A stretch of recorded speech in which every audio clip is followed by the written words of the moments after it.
So I just bought a Leica. Kind of. I kind of bought a Leica. Let me explain. This is the Insta360 Ace Pro 2, and it was actually designed in collaboration with Leica.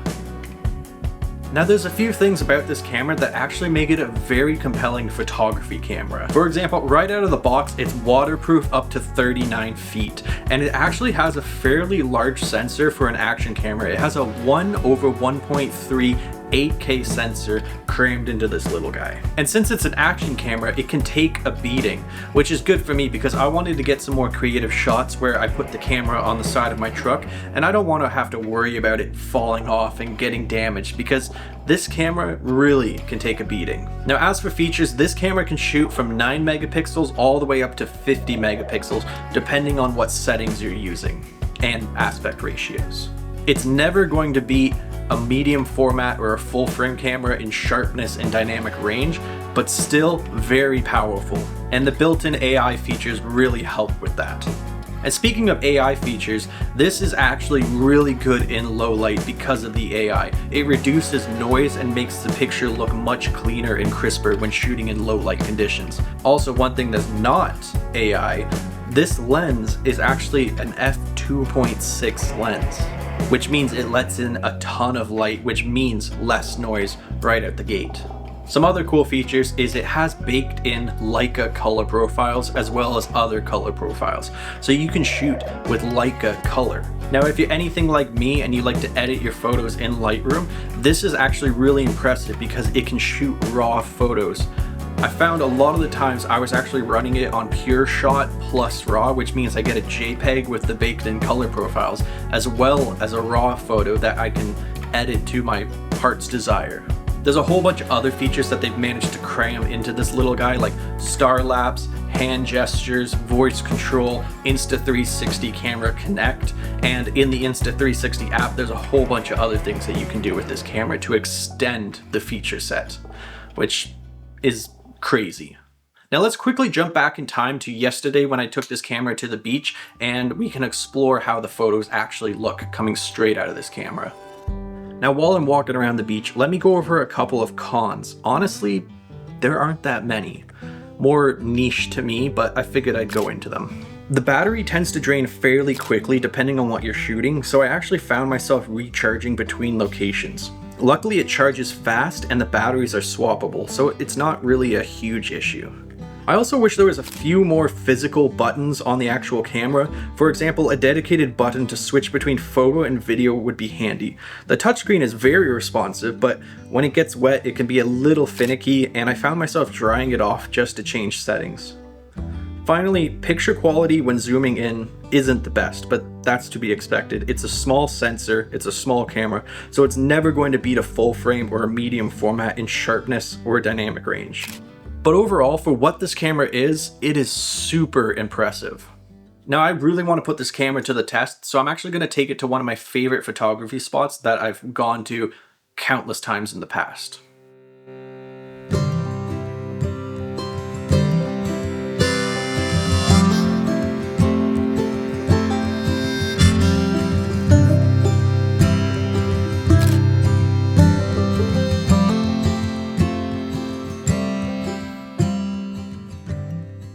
I've come to this waterfall today because I photographed this waterfall quite a bit. I'm here quite often. I love this waterfall, and I thought this would be a great test for the Insta360 Ace Pro 2. And just from looking at the back of the screen, it looks pretty dang good. I'm shooting at it 50 megapixels. I'm not sure what color profile it is, but when you see the photo, the color profile will be on there. I'm going to try shooting with some of the Leica color profiles. So I'm really putting this camera through the test. I'm holding an ND filter over the front of it so I could slow down the exposure. They sell ND filter kits for this, but I don't have any, so this is my rudimentary way. But I really am curious to see how the photos are going to turn out. They might turn out a little bit blurry because when I hold this on the front of the lens, I have to hold it right on it, otherwise I get some light leak in at the sides, which I don't want, but we'll see what happens. I'm going to take a couple more shots.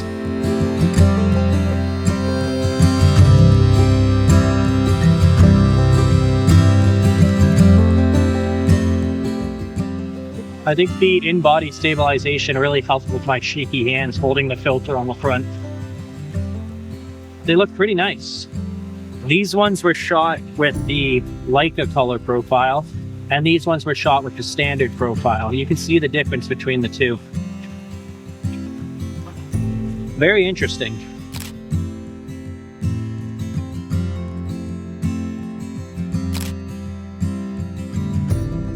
If you guys are enjoying this video, please consider subscribing. It really helps out the channel.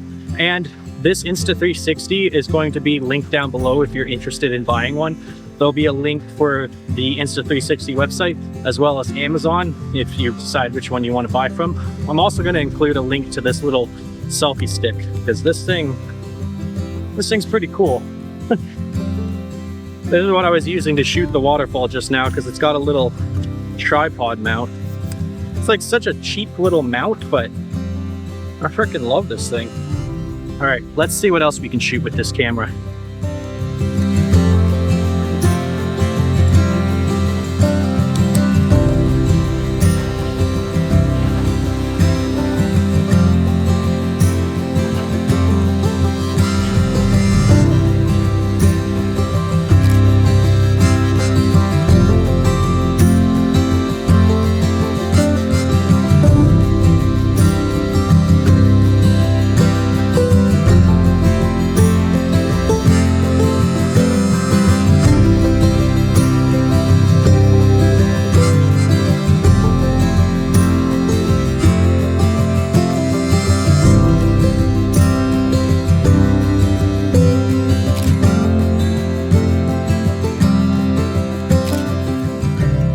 I find myself using the 12 megapixel setting quite often because it has a zoom feature. The other ones don't really have the 2x zoom.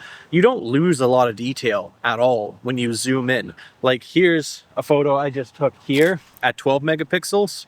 And then here's another one zoomed out with the full sensor, both 12 megapixels. But you can see the difference in detail is very minuscule. The digital zoom is actually really good on this camera.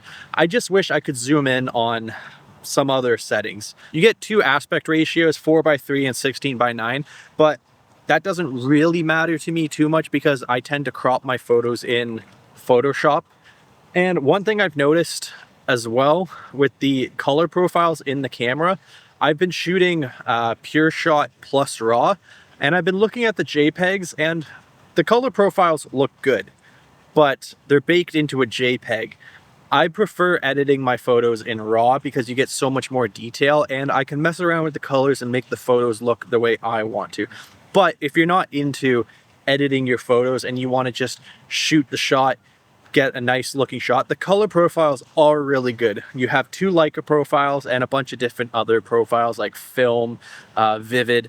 They look good. They're good. I just prefer to shoot raw because for me, half the battle, or half the fun, I should say, is getting home and editing the photos. I love editing the photos, and raw, you just get so much more detail. It's a flatter image, and having the ability to shoot raw on this camera, on a little action camera, I freaking love that. So surprised. I always had a little bit of a love-hatred with action cams. I had the DJI Osmo or Pocket. It's a good little camera, but the autofocus sucks. The photos don't look very good on it. And don't get me started on GoPro.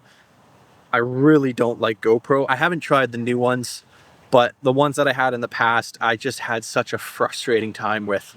But this, the amount of stuff that's built into this little camera and the extension on the Insta360 app is quite astounding, actually. Like, I haven't even used half the features on here. I haven't used the hyperlapse, the star lapse.